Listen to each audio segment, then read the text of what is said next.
Hello everyone, कैसे हैं आप सब और क्या हाल समाचार है आपके। देखिए, फिजिक्स वाला का आईपीओ जब आया था पूरा मार्केट एक्साइटेड था। लिस्टिंग डेट पर 30-35% का रिटर्न भी मिल गया, लेकिन अगले 2-3 दिन में ही शेयर धराम।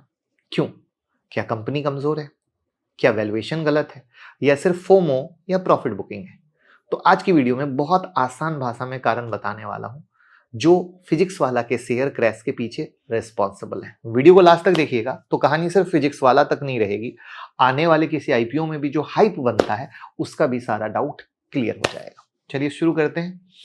लेकिन पहली बार आए तो चैनल को सब्सक्राइब कर लीजिए और यूट्यूब मेंबरशिप ज्वाइन कर लीजिए, क्योंकि एज अ ट्रेडर और इन्वेस्टर जो मैं करता हूं, जो मैं सोचता हूं, जो मेरा एक्सपीरियंस है, जो न्यूज मार्केट में अवेलेबल नहीं रहती है, वो सारी चीजें हम यहाँ शेयर करते हैं जो आपको रखती है दूसरों से आगे, यानी स्मार्ट मनी, राइट। और बहुत ही कम फी में।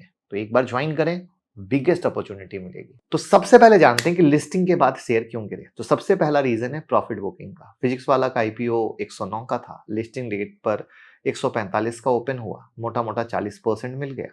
तो जिन इन्वेस्टर को अलॉटमेंट मिला उन्होंने फर्स्ट डे ही प्रॉफिट बुकिंग कर लिया। कहा भैया अच्छा है, क्या भरोसा बाद का, लेते चलो। और आईपीओ में जब बहुत ज्यादा प्रीमियम मिलता है तो रिटेल, एचएनआई, यहाँ तक इंस्टीट्यूशन भी अपना प्रॉफिट बुक करके निकाल लेते हैं। और जब सब लोग एक साथ बेचते हैं तो स्टॉक क्या होता है, नेचुरली गिरता है। और इसी को हम प्रॉफिट बुकिंग करेक्शन बोलते हैं, ठीक। दूसरा है वैल्यूएशन कंसर्न का, मार्केट कैप बहुत ज्यादा हाई होने का। ठीक है, लिस्टिंग के बाद फिजिक्स वाला का वैल्यूएशन 46,000 करोड़ के ऊपर चला गया। पर प्रॉब्लम क्या है, रेवेन्यू उतना फास्ट नहीं ग्रो हो रहा था। कंपनी लास्ट 2-3 क्वार्टर से लॉस में चल रही थी। पी रेशियो भी निगेटिव था। जब कंपनी लॉस में हो, वैल्यूएशन इतना हाई हो जाए तो मार्केट सतर्क हो जाता है। और एक्सपर्ट का कहना था कि क्या है, पीडब्ल्यू एक फास्ट ग्रोइंग ब्रांड है पर वैल्यूएशन सस्टेनेबल नहीं लग रही। दो चीजें होती है, एक होता है वैल्यू सस्टेन कर जाएगा, एक होता है वैल्यू सस्टेन नहीं करेगा। और जहां पे लगे कि वैल्यू सस्टेन नहीं करेगा वहां पे सबसे ज्यादा टेंशन है। अब बात करते हैं बिजनेस मॉडल को लेकर मार्केट का टेंशन।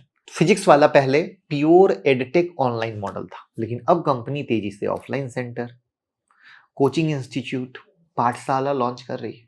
अब यहां से दो टेंशन है। ऑफलाइन बिजनेस का कॉस्ट बहुत हाई होता है, रेंट होता है, फैकल्टी का कॉस्ट होता है, स्टाफ, सेंटर ऑपरेशन, और ये सब मार्जिन को प्रेशर में डालते हैं।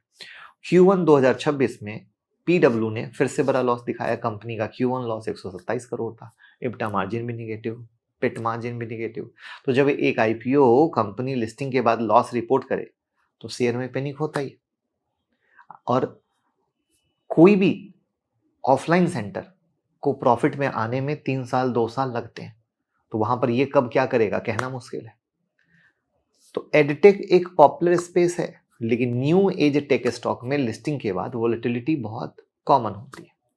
और अगर आपको याद हो तो फिजिक्स वाला का जीएमपी भी स्टेबल नहीं था, ठीक है। और लिस्टिंग के दिन तो ग्रे मार्केट जो प्रीमियम है वो स्ट्रांग भी नहीं रह गया था। सो सेंटिमेंट हाई था लेकिन कन्विक्शन लो। इसलिए क्या हुआ, ऊपर जाने के बाद भी रैली टिक नहीं पाई। सो इस पूरे एपिसोड से रिटेल इन्वेस्टर को सीख मिलती है कि लिस्टिंग जब हो जाती है, लिस्टिंग गेन मिलता है तो लीजिए और घर जाइए। ओवर एक्साइटेड में छज्जे पे जाकर मत खरीदिए। आईपीओ के बाद वैल्यूएशन देखिए क्या है, कहां पे खड़ा है। और जिस सेक्टर में कंपनी काम कर रही है प्रॉफिट भी नहीं कमा पा रही है तो रिस्क तो है ही ना। और जितना ज्यादा हाइप रहेगा वोलेटिलिटी उतना ज्यादा रहेगी। अब आप ग्रो में देखो, 5 दिन तेजी चली उसका तो गिरा, राइट। और ये रूल हर जगह लागू होता है। तो अगर आप लॉन्ग टर्म इन्वेस्टर हैं तो कभी भी ये देखिए कंपनी क्या कर रही है, किस तरीके से कर रही है, क्या वो आगे बढ़ पाएगी या नहीं बढ़ पाएगी। ना कि सिर्फ 2-4 दिन के तेजी और मंदी पे अपने बाय सेल का डिसीजन लीजिए। क्योंकि बहुत सारे लोग ग्रो में फंसे, बहुत सारे लोग फिजिक्स वाला में फंसे। आप किस में फंसे कमेंट में बता सकते हैं। वीडियो सच्ची और अच्छी लगी हो, जानकारी सच्ची और अच्छी लगी हो तो लोगों के साथ शेयर कर दीजिए। क्योंकि मेरा स्पष्ट मानना है दोस्तों कि ये जो आईपीओ लिस्ट होता है उसके बाद 2-3 दिन की रैली या एक दिन के बाद कोई लेने का सेंस नहीं बनता। क्योंकि जब वैल्यूएशन ही जस्टिफाइड ना हो, कंपनी प्रॉफिट ना कमा रही हो, तो वहां पे उंगलीबाजी करने का मतलब क्या आता है, राइट। Thank you. आप डीमेट या क्रिप्टो में अकाउंट हमारे साथ ओपन कर सकते हैं, लिंक डिस्क्रिप्शन में है। क्रिप्टो में अकाउंट ओपन करने पर अनलिमिटेड बेनिफिट है, आप गूगल फॉर्म भर दीजिएगा।